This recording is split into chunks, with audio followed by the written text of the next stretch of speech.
Okay, hi everybody. Welcome to another episode of Drinks with Mika.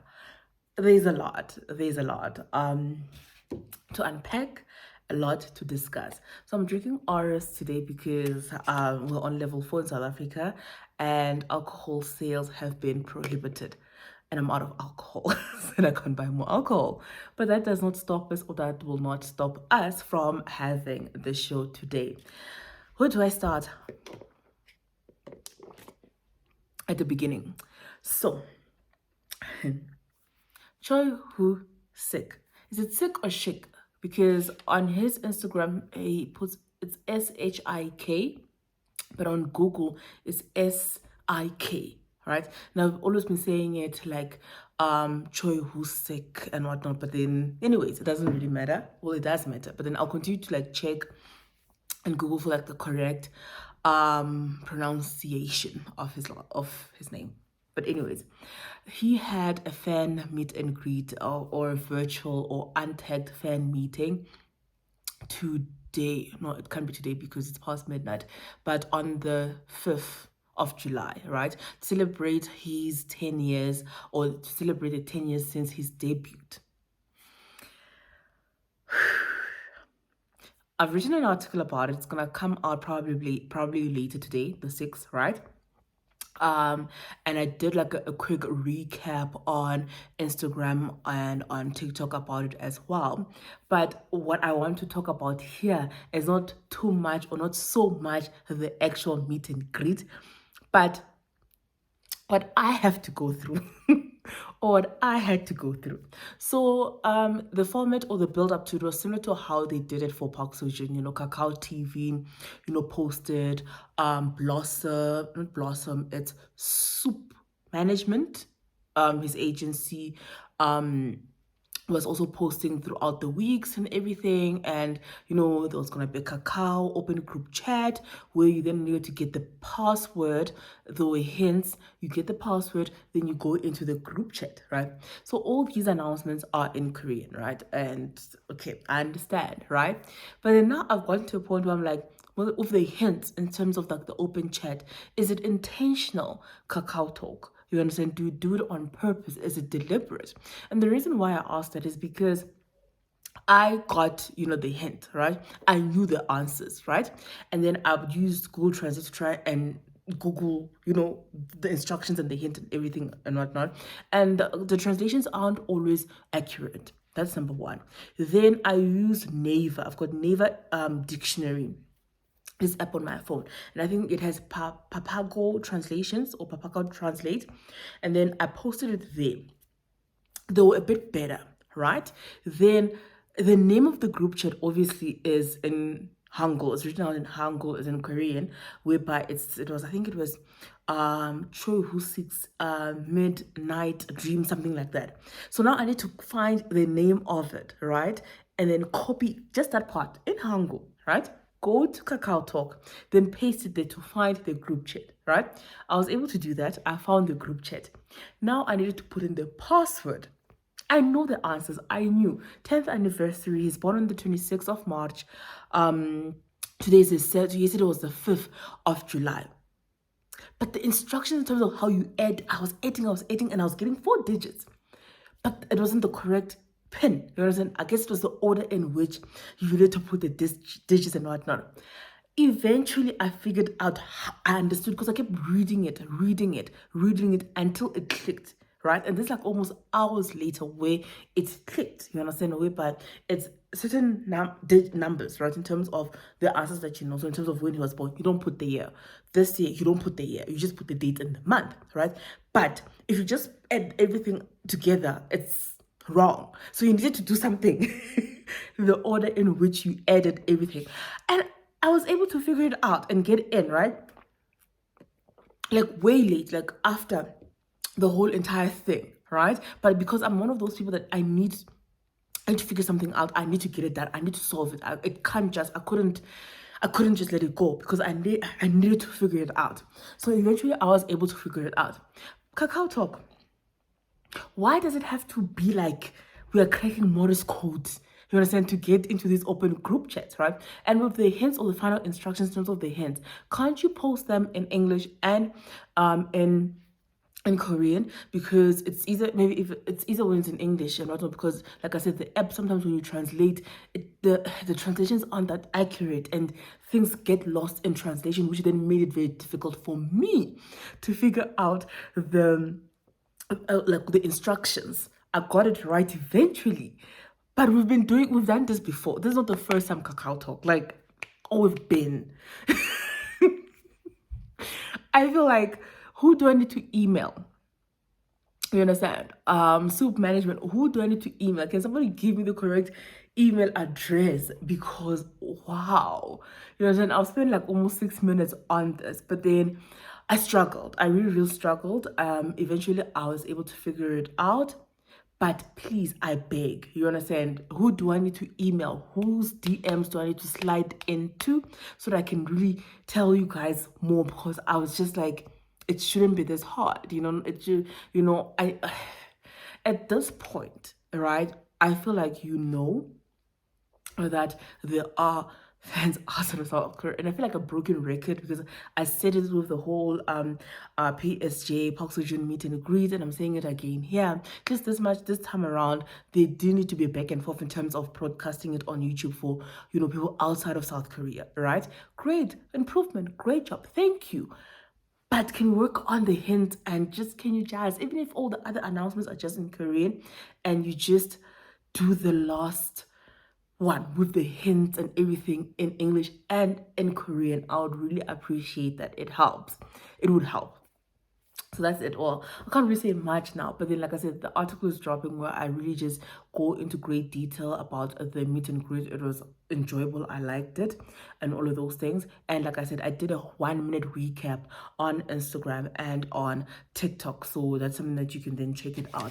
But on this platform, I just wanted to vent my frustrations in terms of getting the password. You know, I was able to do it when I don't read, write, or speak Korean. I am learning, but it's gonna take a while and stuff like that. So that's that on that. Done. I want to talk about Louis Vuitton and BTS, right? If you're ARMY, you know what happened today, right? I think where's my invite? There was a hashtag, or people were pushing a hashtag saying where's my invite. There were templates in terms of requests, you know, from ARMY to Louis Vuitton asking for the invite. I got the invite quite early actually, and I was taken by surprise, but I was very excited by that. You understand? I can't wait. I'll probably I'll watch the show, not probably, I'll watch the show. And then also I've written like a little timeline article about the whole Louis Vuitton collaboration and whatnot. It's probably gonna come out tomorrow or later today at the same time as, you know, the other article. There's really not much to talk about right now because I want to watch the show. I want to see the looks. I want to see what BTS does and the looks and everything and how the whole production is put together. And then we'll talk after the fact. So let's all just watch it on the 7th of July, right? It's going to be 12 p.m. South African time, which is 7 p.m. Korean Standard Time. So right now, there's really not much to talk about on that front. Another thing that I want to talk about that is BTS related, so I just cover everything that is BTS related all at once.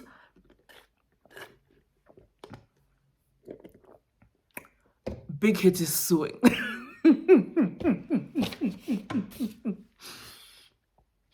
Big hit is suing everybody and their mother, right?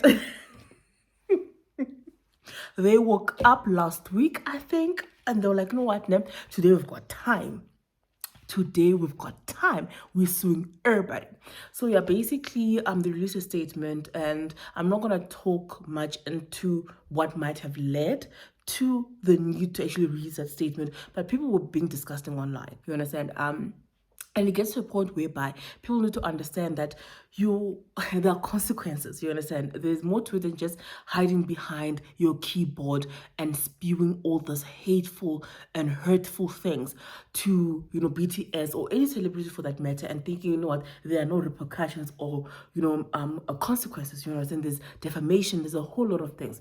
And with everything that has transpired, I've been feeling like I want to combine my legal brain, my 2 legal degrees, and all this mess that has been happening, and actually write a nice legal piece about, defamation, you understand, just everything in terms of, you are not invisible behind your keyboard, you understand? But then I'll probably then tackle it or look at it from the South African law perspective or point of view. I have not decided if I want to do that, but it's calling my name. I feel like I want to write something like a legal article about it, because I feel like as army or as anti-army or whatever it is, or whoever you are, or whoever these people that are, because I don't think they're army, who say these things or who do these things online thinking that there are no repercussions, thinking that there are no consequences. No, babes, this is real life. You understand? So you don't just go on Twitter Spaces or Twitter and you spew hate and you say these things where you are tarnishing or defaming people and you think we're just gonna come on here and all sit down and key. That's not how it works, you see. So once I've decided, I'll speak about it later on. Then maybe I'll put out an article, but like I said, it will be from a South African perspective or point of view.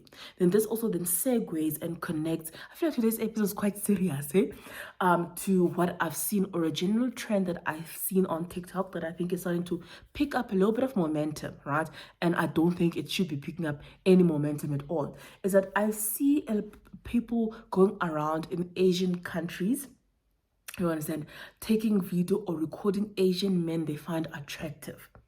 There was this one video in particular with this lady. It was on a subway, and I think it was in Korea, right?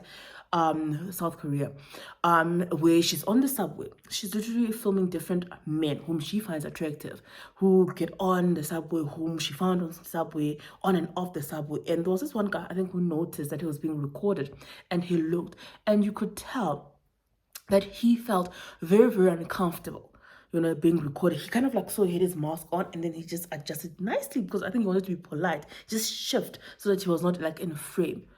Guys, it's not cute. Hey, it's not admirable. It's not nice. It is they're not zoo animals, you understand? It is disgusting. They're not zoo animals whereby you go to Asia, you understand, or you go to Korea and you just randomly record people going about their life, you understand? It is an invasion of privacy. Again, now I guess my legal brain, I'm like, do I need to write another article about this in terms of privacy, invasion of privacy, obviously from a South African point of view, or from a South African legal point of view, because I'm like, it's not cute.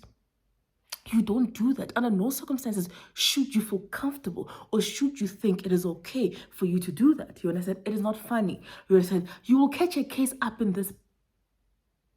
All for what? For likes. For Instagram likes. For TikTok likes. For Twitter likes. And retweets. Come on. Come on. The other guys are catching cases today by BTS and Big Hit because they thought it was Kiki. They were doing it for Twitter likes and retweets and vibes. This can't be the hill that people want to die on. I don't understand it. You understand? It's really never that serious.